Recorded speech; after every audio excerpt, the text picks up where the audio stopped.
Hi, I'm Tom Scarpello, Revology Cars, and this is car number 223, a 1968 Shelby GT500KR in custom stone gray with saddle Napa leather interior. Today I'm going to take you on a walk around of this car and we're going to go for a drive. Let's get started. All right, 1968 Shelby GT500KR stone gray.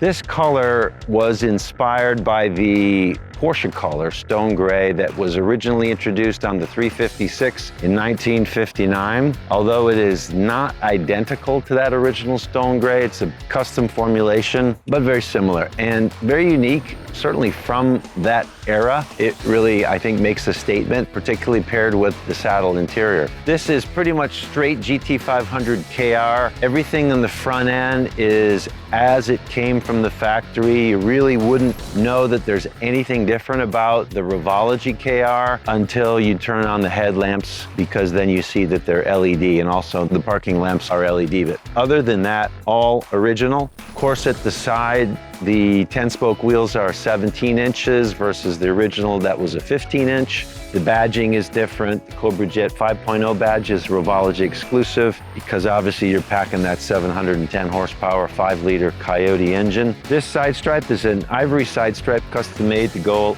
with this paint color. And at the back of the car, again, really straight 68 GT500KR, even down to the exhaust tips. Quad tips, slightly larger than the original, but really would be difficult to distinguish this from an original KR unless you look very closely. The interior of this car features a Mercedes saddle Napa leather. The dash is a black Porsche Napa leather, and the carpet is matching black nylon loop, which is molded. The veneers are genuine walnut, but the big news in the interior here is the brand new T-handle shifter.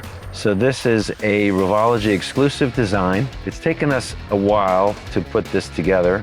It's fairly complex because the 10R80 transmission is electronically controlled, and the shifter mechanism, which is hidden under the console, is part of the transmission. So it's not like a mechanical shifter that you could just pull it out and design a new mechanical shifter and replace it. The electronics are integrated, and just like so many elements of a modern car, just about everything in a modern car has electronics integrated into it. So it's not like it used to be in the hot rod days where you could just pull things out and replace them easily. So what we had to do was maintain the electronics of the original shifter mechanism and really just redesign all the cosmetic pieces. Effectively, this is doing what Ford could have done had they wanted their shifter to look like this. So all of these parts, the handle, the lever, the base, all these are parts that we designed around the architecture of that 10R80 shifter.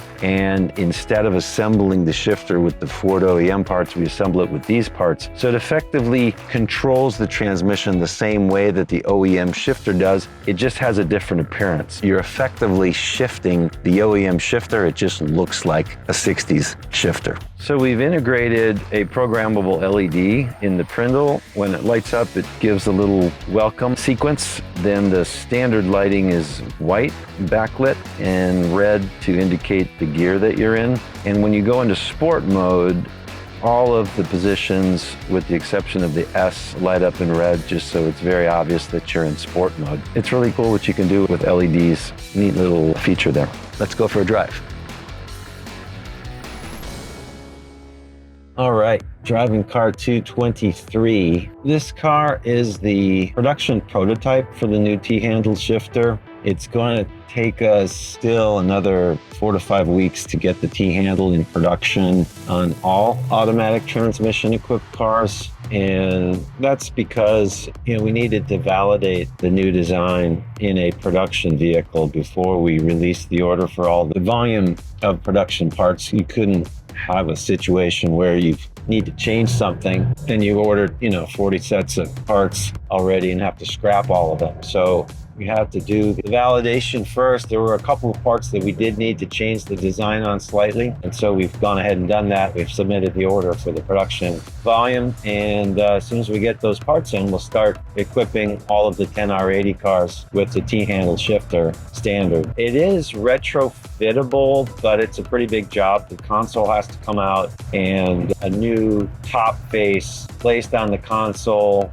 new veneer, but it's certainly doable. Technically, anything that we do as a product enhancement is retrofittable. It comes down to how much time and effort is required and whether it really is worth doing. In this case, the modifications would be really limited to the console itself, so not too terribly difficult to retrofit if someone wanted to do that. You know, we're always looking for ways to make our cars better, to make them perform better, to make them more reliable, to make them more refined, more comfortable, more authentic. And this is a good example of how we retain the authenticity of the original design, but get the functional benefit of the modern technology. And we'll typically do it this way. We have one Revology test vehicle that we can use for doing dynamic testing and validation of new hardware.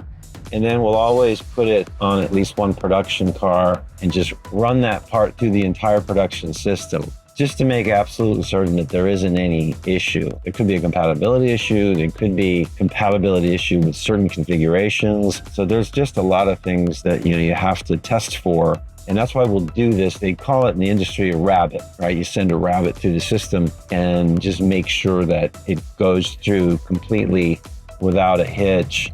And at that point, you're comfortable that the parts are good, that the design is manufacturable and doesn't create any problems. Worst case scenario, if there is an issue, you pull that one car offline, you don't have to shut down the entire production system because of one new part that you're proving out or you're validating for manufacturing. We'll do rabbits, and for the customer, it's kind of neat. You sign up for something and then maybe you get something more than you expected, which is kind of cool. We won't promote a new feature until we have it on all cars. It's standard production. So this is effectively now approved, validated, and standard production. All new orders will get the T-handle shifter, as well as a lot of the cars that are already in production.